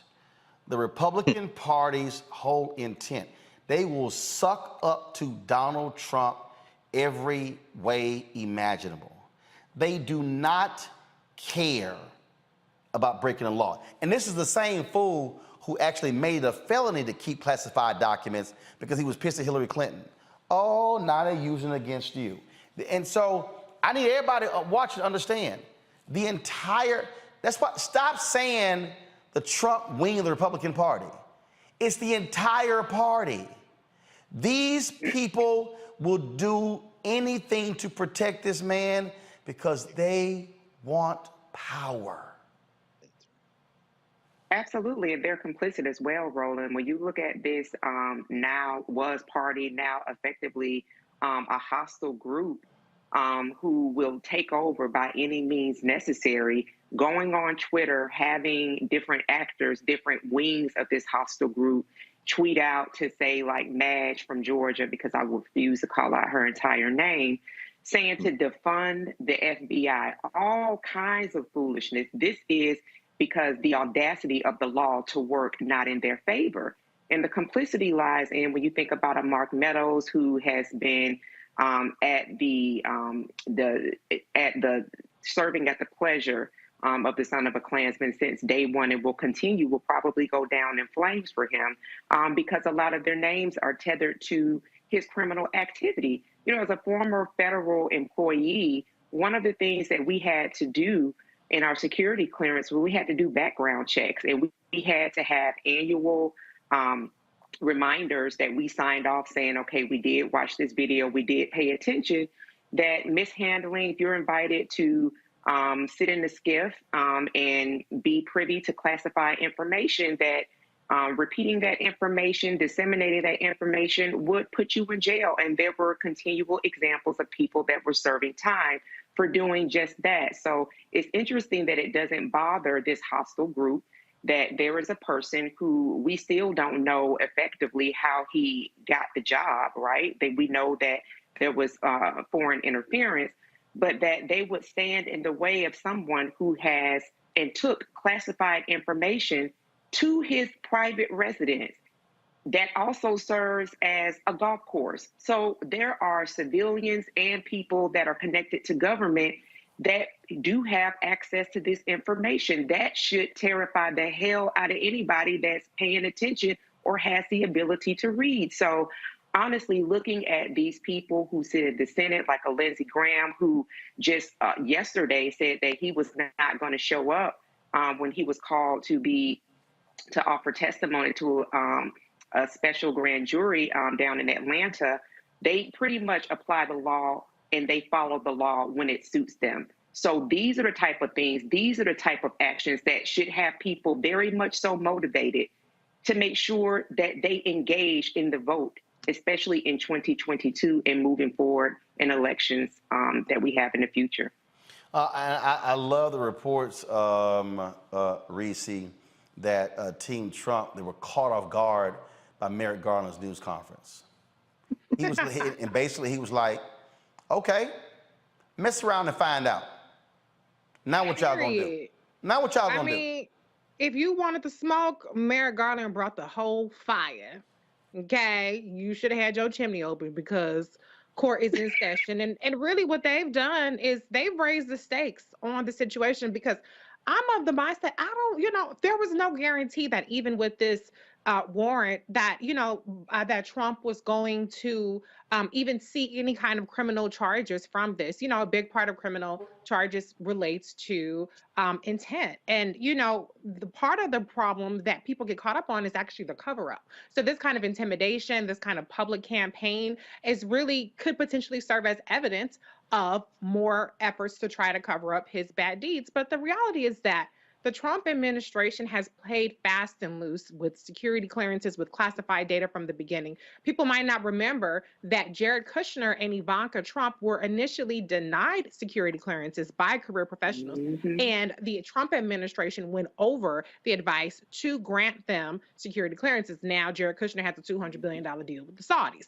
The reality is, regardless of whatever people are saying publicly about Trump, inside Mar-a-Lago, there was somebody working with the FBI, snitching on his whole operation, saying exactly what's in the documents and where to find them, because they had to, according to reports, they had already went to retrieve evidence or retrieve documents, but there was even more stuff that Trump was hiding at Mar-a-Lago. So Trump, he can be impressed by Lindsey Graham or whoever else is on Fox News defending him, but the snake is in his own backyard and it's going to bite his ass. And he's more likely to end up in jail now than at any point if he keeps going down this road. I really do get a kick. I really do get a kick out of watching all of this foolishness, Greg, because they really just show just how idiotic they are. This is probably one of the funniest things I saw today. Laura Trump, she married to one of them fools. This is the most funny headline. Laura Trump claims people are reaching out to her to say they can't sleep since the FBI searched her door. And those people probably are Eric Trump, Ivanka Trump, Jared Kushner, Donald Trump Jr., Kimberly Guilfoyle. That's probably the people she's talking about. I hope so. I hope so. Of course, the joke I've been seeing going around is that the FBI busted the front door, and without even looking up from his Xbox, Barron was like, "Safe's in the back." But anyway, in other words, it may be young Barron, but at any rate, he messed my reputation up forever. I'm at the beginning of my life. But I'm thinking about something you said a minute ago, Erica, about the impact of stress on our lives. And I think about one of my colleagues and just a master teacher at Howard, Jules Harrell, who is a psychologist by training, clinical psychology, personality psychology. When the domes go up on that police light, when you're driving down the street and your heart skips a beat, it takes a few seconds off the end of your life. Being Black in America, every time our stress goes up, as you say, sis, that takes a little bit off the end of our lives. So you white people, Trump family, you'll never know what it's like to be Black, but it couldn't happen to a better group of people. Welcome. Welcome.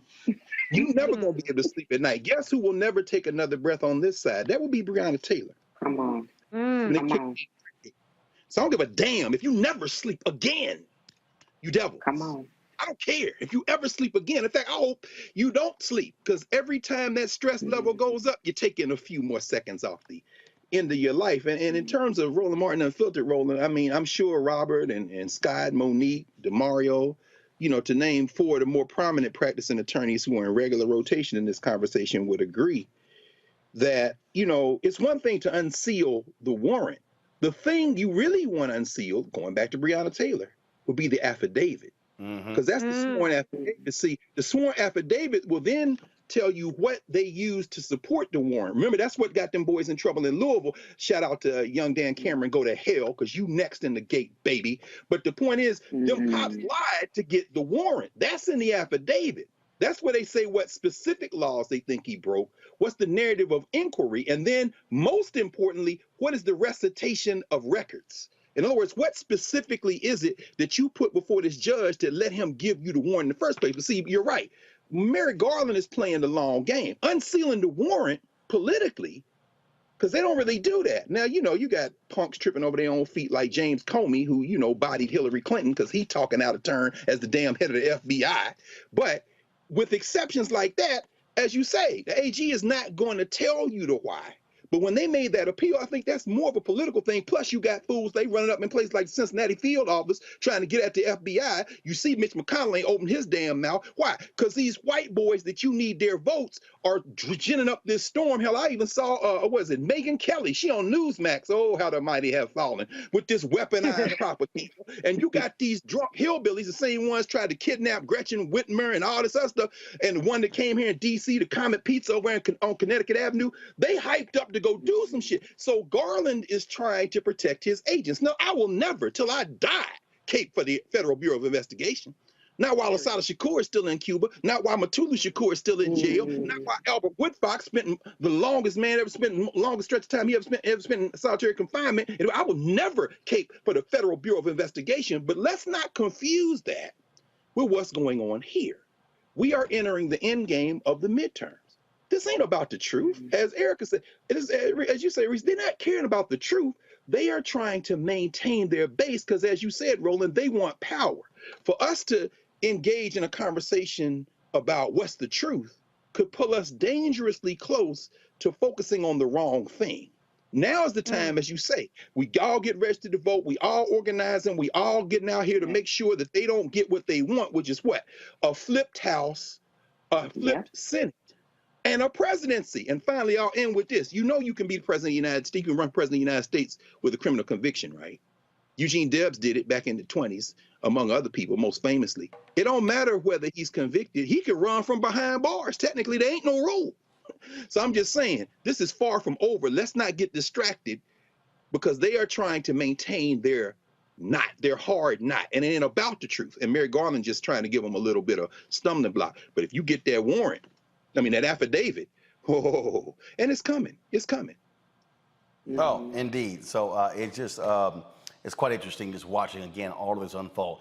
Got to go to a break. We come back, Black and Missing. Also, a Florida teacher quits as a special education teacher when another staffer comes into his classroom and removes pictures of prominent Black people, saying they were not age appropriate. We'll explain more when we come back on Roland Martin Unfiltered. Don't forget, folks, download the Black Star Network app, Apple phone, Android phone, Apple TV, Android TV, Roku, Amazon Fire TV, Xbox One, Samsung Smart TV. If you want to join our Bring the Funk fan club, your dollars make it possible for us to do what we do. Check in money orders. Go to P.O. Box 57196, Washington, D.C. 20037-0196. Cash App is $RM Unfiltered. PayPal is R Martin Unfiltered. Venmo is RM Unfiltered. Zelle is Roland@RolandSMartin.com. Roland@RolandMartinUnfiltered.com. Let me give a shout out to Pamela Goodwin. Thank you so very much for your donation. Daryl Johnson, Robert Ross. Let me thank the folks who have given on Zelle. Rahama Wright, William Jenkins, Melvin Griffin. Let's see here, Tamika Bookhart, New Harvest Investments. Let me also thank Aaron Johnson, Robin Welch. Let's see here, Annette Anderson, Anthony Winfield, Gladys Cottrell, Sonia Givens Jacobs, Jacqueline Culler, Celeste Akers, Corey L. Poe, Akila Baker, Kevin Scott. Let's see here, Cirillo Paulo. Thanks, Daryl Arnold. Thanks a lot, Antonio Williams. And let's see here, Robert Ross, Clifford Jones, Anthony Ivy, Akeisha Cooper, Anita Thompson, Regina Gladney, Stanley Lewis, Let's see here. Robert Woods Jr. On Venmo. Byron Wiley. Denise. We also have, let's see here, Deshaun Freeman, Mark Grant, Joel Clark, Gregory, Timothy Williams, and let's see here, got another one here. Let's see, do the name showing up? Let's see, I'm looking for the name, Again, I already said Pamela Goodwin, Timothy Williams, thanks a lot, Lisa Bell, Pauline South Barnaby, Kevin Lundquist, Darlene Gloria Blackman, Rhonda McCarroll, Letitia, Tone. There we go. So I appreciate all of y'all for giving you on the show. Anybody else who get in the show, you're gonna get a shout out right here, live on the air. I'll be right back.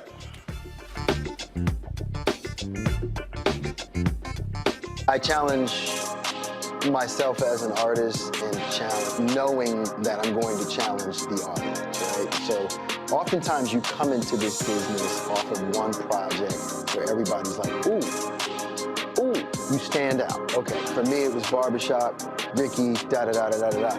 Ricky was nothing like me growing up, right? Nothing like me growing up. But if that's people's first experience with you, right, as an audience member, they tend to think that's the real you, right? So, you know, for me, after that, I got a whole bunch of offers to play roles just like Ricky, right? This Tupac-esque type of thug, right? And I just said no over and over again. And then you keep trying to do other things. Then I went through a series of romantic movies and romantic leads, and you know, I always try to bring some sort of gravitas to those roles. And then it was like, okay, well, but before I get into all of that, let me hit y'all with, you know, For Color Girls, and, you know, step outside of the realm of, you know, what you expect of me to do as an audience member in terms of being this romantic lead and everything. Because I didn't get into this business to be the romantic lead, you know, that dude. Like, I didn't get into this business. You can get locked in. You can totally get locked in.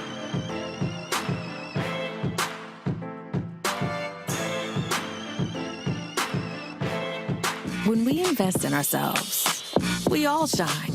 Together, we are Black beyond measure. Next on the Black Table with me, Greg Carr. Succession. We're hearing that word pop up a lot these days as our country continues to fracture and divide. But did you know that that idea, essentially a breaking up of the USA, has been part of the public debate since long before and long after the Civil War, right up to today? On our next show, you'll meet Richard Crichton, the author of this book, who says breaking up this great experiment called America might not be such a bad thing. That's on the next Black Table, right here on the Black Star Network. When we invest in ourselves, we're investing in what's next for all of us. Growing, creating, making moves that move us all forward. Together, we are Black beyond measure. What's up, what's up? I'm Dr. Ricky Dillard, the choir master. Hey, yo, Peace World, what's going on? It's the Love King of R&B, Raheem Devon, and you're watching Roland Martin, Unfiltered.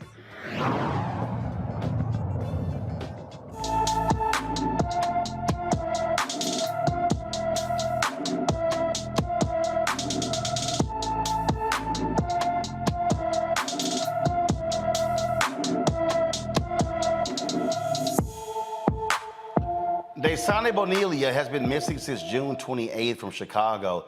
The 15-year-old is 5 feet 5 inches tall, weighs 150 pounds, with brown hair and brown eyes. Anyone with information about Daysani Bonilla should call the Chicago Police Department at 312-747-5789, 312-747-5789.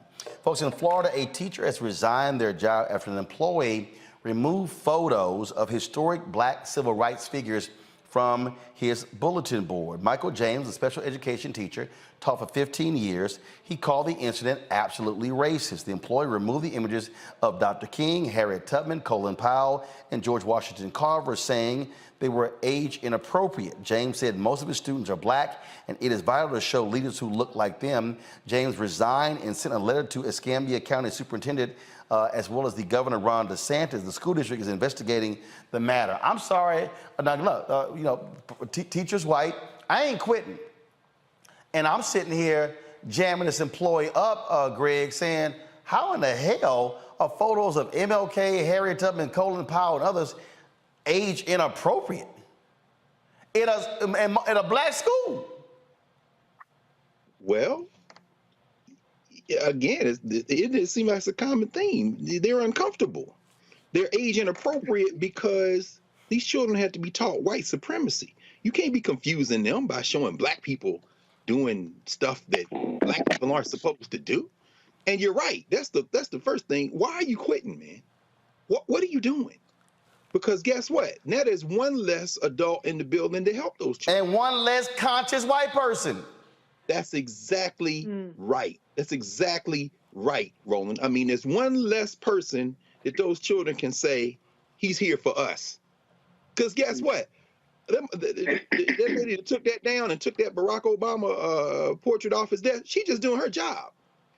I mean, please understand, whether you got a uniform on or not, once you side up with white nationalism and white supremacy, you part of the police. You're policing. She doing her job. You understand what I'm saying? So, I mean, I'm not mad at her. Show me your papers. I got to move these papers off the wall because I don't want these children getting out of their place. We worked hard to keep you in your place. So, I mean, that lady just doing her job. And I mean, I think at this point, what you said about 30 minutes ago, it just hits home. Actually, a little bit longer than that when we're talking about what's going on in Missouri, of course, and what's going on in Lease Summit. People can say what they want about segregation, but one thing they cannot say about the black schools of the apartheid era U.S. is that those school teachers didn't put examples of black achievement around those schools and surrounded those young people with the sense of possibility, beginning with the teachers in those schools. There's a reason why my friend Sharif El-Mekki and the Center for Black Educator Development is working hard to get more black people in classrooms. Because the one thing, you can take all the pictures down all you want, but guess what? When you got black women and men standing in front of you, that's a little bit harder to get out the building. So some of you young people, please consider teaching as an occupation. Because you see, this is what happens when a white person tries to make a change and they scared of the damn pictures. Imagine how scared they'll be when you walk in, sis, teaching somebody math. You got to think differently. The thing here, Reese, I keep telling folk, this all hands on deck. See, this whole, I get these people who are like, you know what, we gotta make them comfortable. We can't be scary. We can't be aggressive. We're gonna have to appeal to their better angels.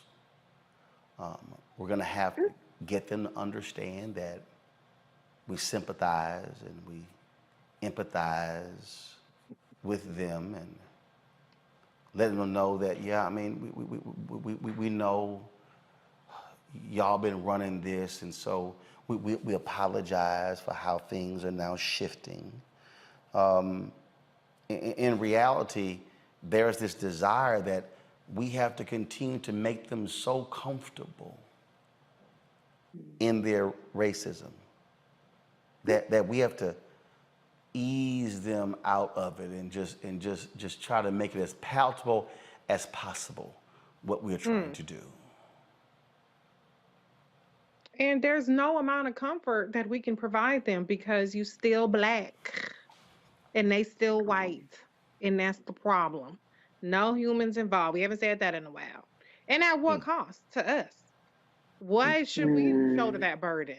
So black people, please release yourself from the shackles of respectability politics, especially y'all in the comments. If they got a problem with MLK chair, my cussing is not going to make a difference to the black race, okay? Because that's the one that they put up there.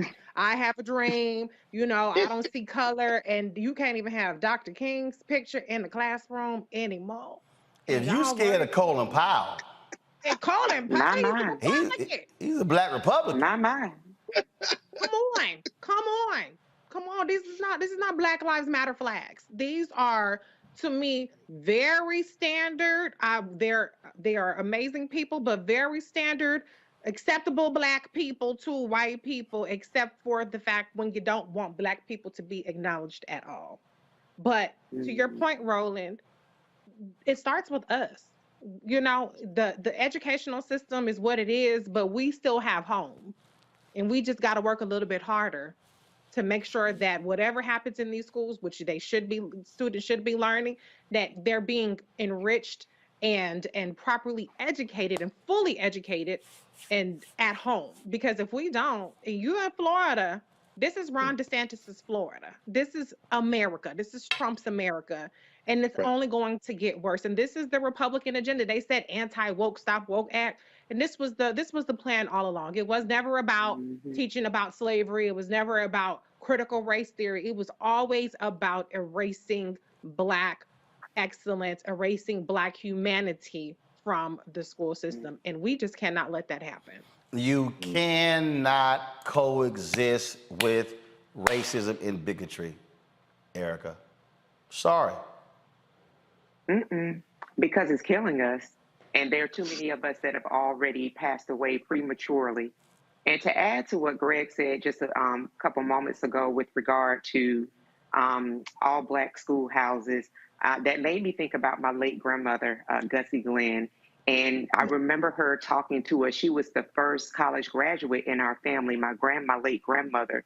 And she would speak with us and talk with us and gave us a real understanding of the importance of education, but the work that she'd done, that she made the sacrifice, she and my grandfather was a Korean War veteran, but she taught school, went to school, got her education, got her degree, and she taught school in Thomasville, Georgia. They were living in Albany, but she took some of my aunts and uncles, and she would actually travel to Thomasville, Georgia to teach. So half of the family was there.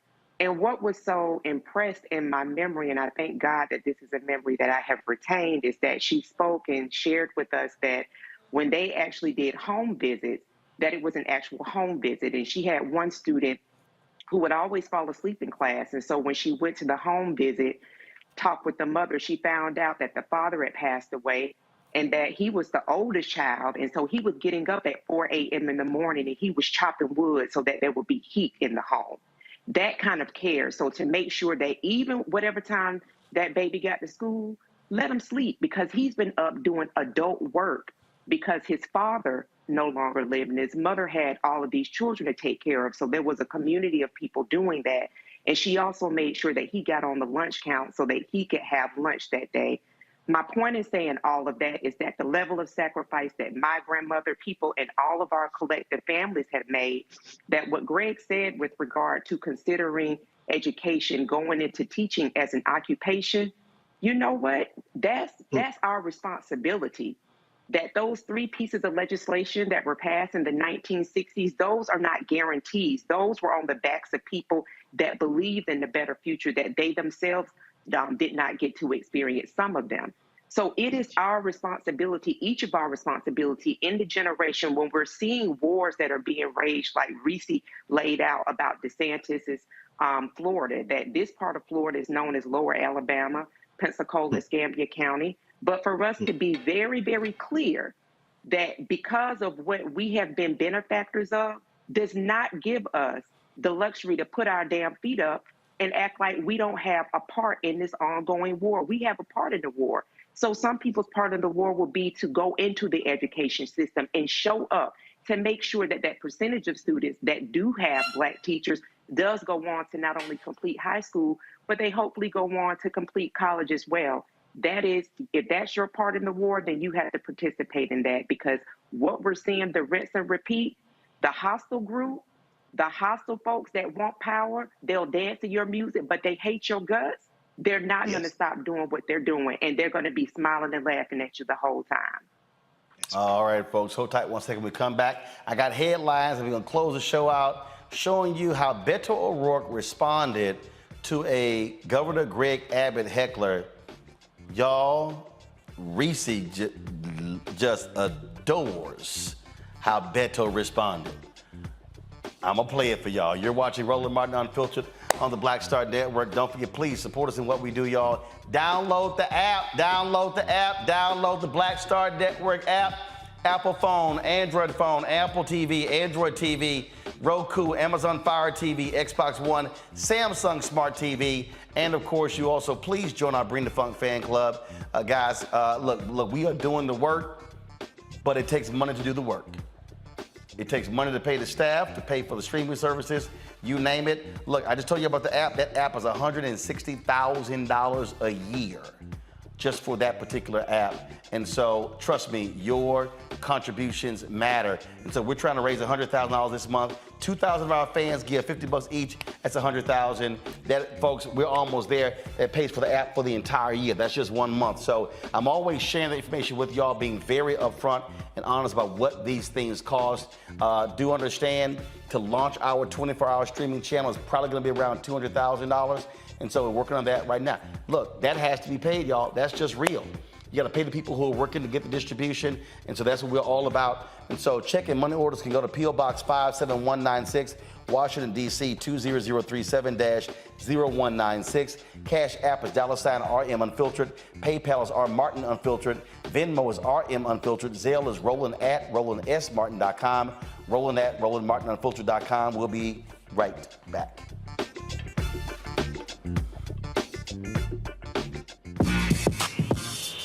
When we invest in ourselves, our glow, our vision, our vibe, we all shine. Together, we are Black beyond measure. On a next, A Balanced Life with me, Dr. Jackie, getting back to normal. Is there such a thing? We're about to send our kids back to school when we literally have more questions than there are answers. What does it mean to have a normalcy? How will our kids respond to it? And how are we going to assist them? What can you do to help your kids feel some sense of emotional stability as they go back into the classroom? Here on A Balanced Life on the Black Star Network. When we invest in ourselves, we all shine. Together, we are Black beyond measure. This is Diala Riddle. What's up, y'all? I'm Will Packer. I'm Chrisette Michelle. Hi, I'm Chaley Rose, and you're watching Roland Martin Unfiltered.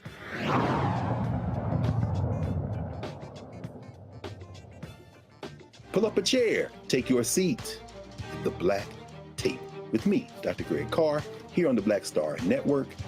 Every week, we'll take a deeper dive into the world we're living in. Join the conversation only on the Black Star Network. On the next Get Wealthy with me, Deborah Owens, America's Wealth Coach, you see the headlines. All frightening, right? Interest rates are going up.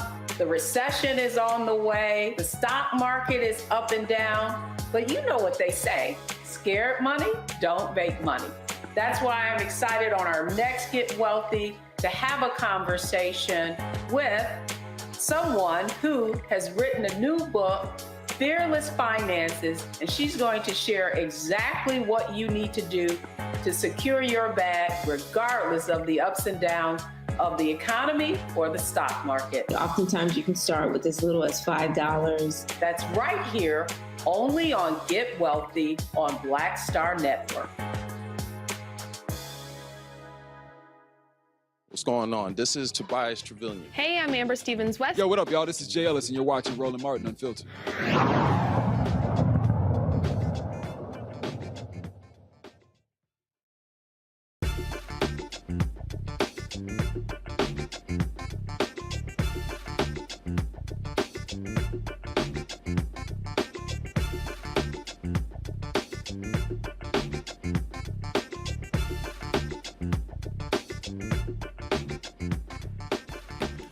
A Michigan judge declared a mistrial after jurors said they were not able to reach a unanimous verdict in a dispute over whether two engineering firms should bear some responsibility for Flint's lead-contaminated water.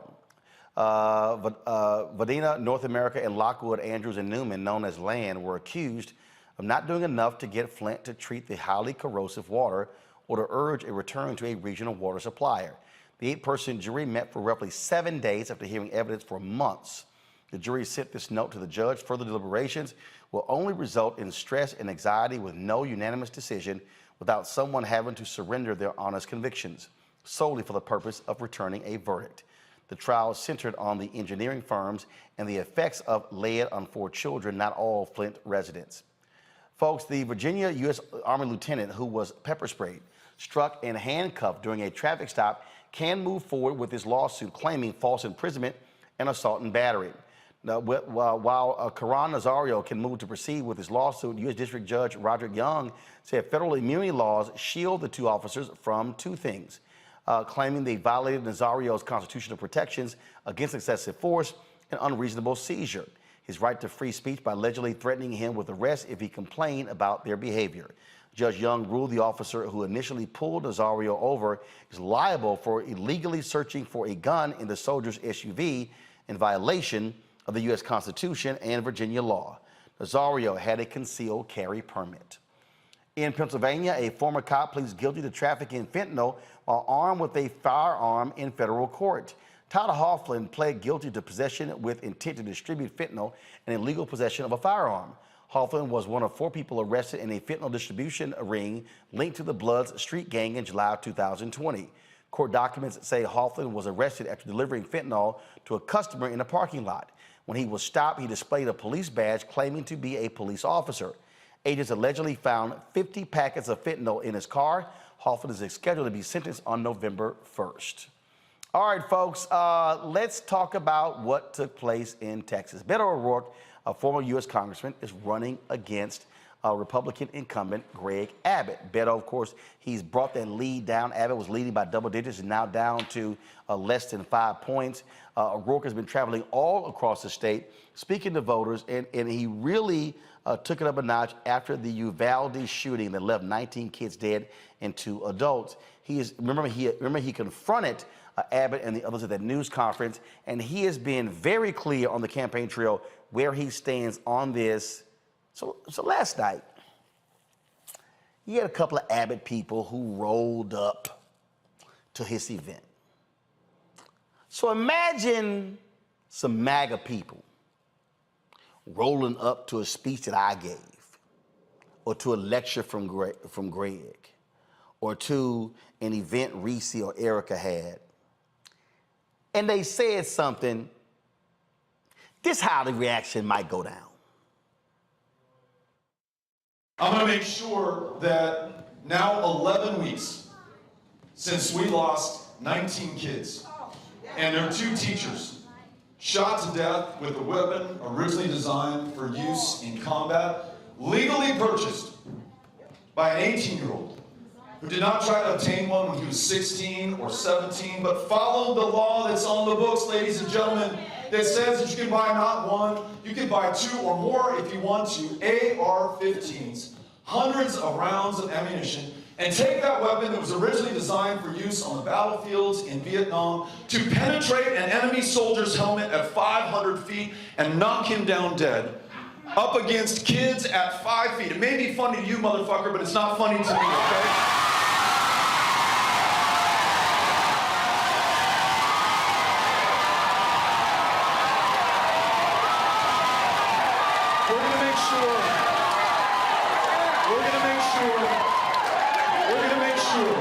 That our kids who are starting their school year right now, that they don't have to worry about somebody walking into their school with a weapon like this, that we take common sense steps, we find the common ground, Democrats and Republicans, gun owners, non-gun owners alike, and make sure that at a minimum, we raise the minimum age of purchase from 18 to 21 for an AR-15, that we have a universal background check for anyone who wants to buy a gun in the state of Texas.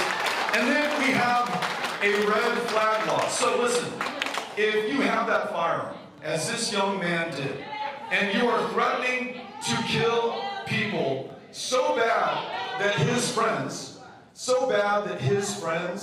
called him the school shooter before he ever walked into the school and shot anybody. Listen, we've had 5 of the worst mass shootings in U.S. history in this state in the last 5 years, just under Greg Abbott. Now, you either accept that we are inherently evil and violent and deadly and love to kill each other and slaughter kids where they sit, or that there is something that you and I can do together, regardless of the differences between us.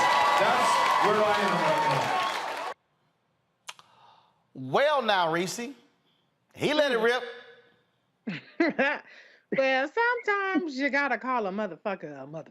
Okay, that's just what it is. Some people can feel sensitive, but if you feel sensitive, maybe you're the motherfucker, and that's why you look with the language. But you could also not be the motherfucker. That's a personal choice that people decide to make. Don't shoot the messenger, okay, on that one. But I like Beto. I like his energy.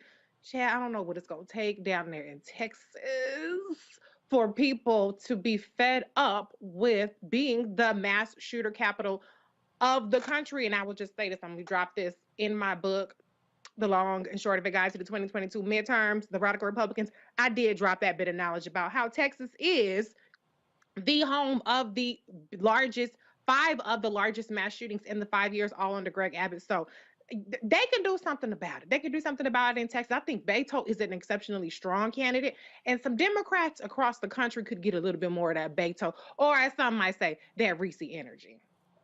That's right. Erica? That's right. That's Reese energy all day long, and it translates across all platforms. So get into it. But I also think that, looking at the crowd, that it was people that looked like the people that were in the crowd that were heckling the folks that were there to disrupt. And there needs to be more of that, and it needs to be a lot more aggressive, especially when you see that people are showing up.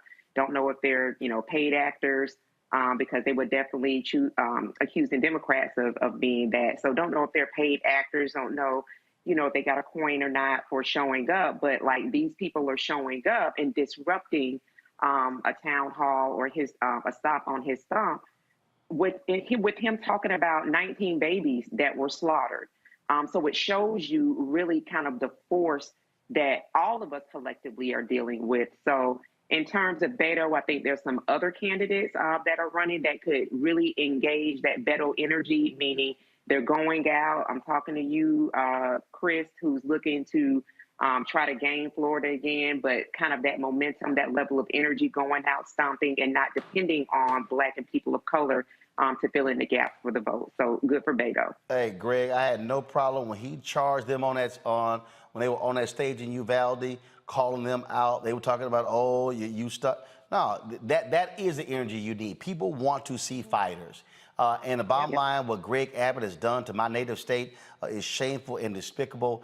And this is exactly how Beto should be running, calling these people out to their faces and not playing nice. Mm-hmm. That's true. That's true. I agree with everything Reese and Erica that you all have said. We want to think that society is organized around law and respect for the law, and there are common values and morals, but that's never been true in human history. And it's least true in this funky ass place, and certainly in a place like Texas that never wanted to be part of the United States, as our brother Gerald Horn reminds us over and over again. The energy there, organized around hatred, displaces any notion of the law. And I know we can get a chance to talk about that Virginia case, but when you got a federal judge still protecting these paddle rollers with federal with qualified immunity, we have to remember. I was just reading this new law review article out by Alexander Reinert, who's at Cornell this year, usually at Cardozo School of Law, where he says, Section 1983 in the Civil Rights Act it explicitly said that qualified immunity would not extend. This has been basically judges deciding that they just don't like civil rights laws. And so what we saw there are people who have just decided, damn the law, damn humanity, we don't care, we want power, to go to your original point. So when Beto said what he said, we've seen this show before. This is the energy we all have. The only question in this funky ass place is, when will you reach your limit? See, Beto O'Rourke is trying to deal with civility. And, as a guy, Alex Zamalin, who has written a book called Against Civility, saying that civility is what allows whiteness to continue. In other words, y'all laughing at babies. Motherfuckers should be the least of your concern. Excuse me, I'm getting ready to have you join those children so you can talk to them in the ancestral realm about why you shouldn't have been laughing at them. Why? Because that's going to be, that laugh is going to be the last expression of breath out of your lungs. You see, most of us won't do that. because we'll say, okay, no, we got to be better than that. But when you finally reach that moment, see, Beto O'Rourke, when he said motherfucker, he crossed a bridge. You understand? Yeah. And he didn't just cross a bridge there, Reese. Like when you let us have that language, it empowers some of us who wanted to say that anyway. And you're gonna get a few more people saying it. When Beto O'Rourke says that, Erica, I suspect you're right, sis. It's gonna be some other candidates get their wind out from under them. I ain't never gonna cape for Cheney's daughter in Wyoming because it's too much blood on her family's hands. However, as she has said, I don't give a damn about this congressional seat. Why? Because she understands the criminal enterprise that has allowed her family to excel is getting ready to end. She's going to risk it all politically. Well, guess what that's doing? That is beginning to embolden some other people. That motherfucker is funny.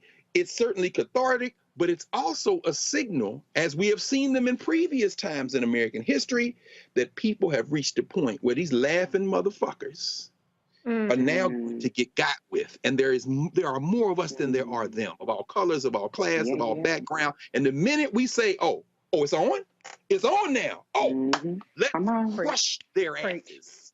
Do you understand? And I think that's what we saw. Beto had enough. He got children. You laughing at this shit? You lucky I don't beat your ass in here.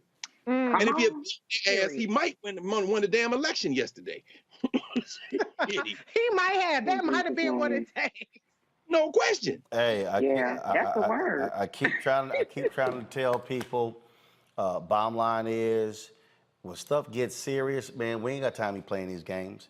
And there are folks who are definitely playing games. They think this is funny. No, ain't no laughing matter when 19 kids are slaughtered and 2 adults. That's right. No, ain't no laughing matter. Greg, Reese, Eric, I certainly appreciate y'all joining us on today's show, be on the panel. Thank you so very much. Let me thank all of y'all for watching, the thousands of you who are watching on YouTube and Facebook and, of course, the Black Star Network app and the other platforms. Thank you so very much. I'm going to keep imploring y'all every single day to, of course, download our Black Star Network app. So we can increase our numbers, so we can keep building and building and building, y'all. This literally is 21st century Black-owned media. There's that mural that's in my office, hashtag Black-owned media matters. Y'all can show it, y'all have it in the control room, where that mural, I put that together to salute all the Black-owned media outlets that came before us. No, y'all have it on video. You already have it on video. So pull it up. And so what we are trying to do, folks, is to build something that, again, empowers our people, provides a level of knowledge and expertise. And so that's why we do what we do. We're not trying to sit here and ask other people opinions to what can we cover, what can we do. We're about being able to cover our own story in our own unique way, just like the nation's first Black newspaper, Freedom's Journals, did when they said we wish to plead our own cause, too long have others spoken for us. And so please download our Black Star Network app, Apple phone, Android phone, Apple TV, Android TV, Roku, Amazon Fire TV, Xbox One, Samsung Smart TV. And please support us with your dollars, with your resources. It makes it possible for us to be able, as we're trying to build the advertising base, to be able to pay the bills, be able to make the decision to travel and cover the stories that we know are necessary and important to our people. Cash App is $RM Unfiltered. You can send a check or money order to P.O. Box 57196, Washington, D.C. 20037-0196. PayPal is R Martin Unfiltered. Venmo is RM Unfiltered. Zelle is Roland@RolandSMartin.com. Roland@RolandMartinUnfiltered.com. Shout out to Amari Robinson, Deandra Van Heusen, Fatima Morgan, Lavon White, Leslie Harrell, Vernon Ball, Randall Wilkerson, Carol Long, Karen Waters. Let's see here. Also, Nikita Walton, Charlene Johnson, Rudolph Banks, Einix, EINIX Construction, Veronica Robinson. Thank you so very much. Let's see here. There's a couple of more, y'all. Let's see here. Brenda Bruton for an annual membership. We certainly appreciate that. And let's see here. Am I missing anyone? That is it while going off. So, folks, again, I appreciate it. Again, y'all, check out money orders to P.O. Box 57196, Washington, D.C. 20037-0196. The Cash App is $RM Unfiltered. PayPal is R Martin Unfiltered. Venmo is RM Unfiltered. Zelle is Roland@RolandSMartin.com. Roland@RolandMartinUnfiltered.com. Don't forget, folks, you can also pre-order my book, White Fear: How the Browning of America is Making White Folks Lose Their Minds. Available on all the platforms. Pre-order right now. What's our target goal, y'all? We want to have 25,000 of these pre-ordered when we launch on September 13th. Go to Ben Bella Books, Amazon, Barnes & Noble, IndieBound, Bookshop, Chapters, Books A Million, and Target. All of these books are available. The books are available for pre-order, so please do so. Tell a friend, tell a church member, fraternity brother, sorority sister, you name it, let's do it. That's it, folks. I'll see y'all tomorrow right here on the Black Star Network. Holla!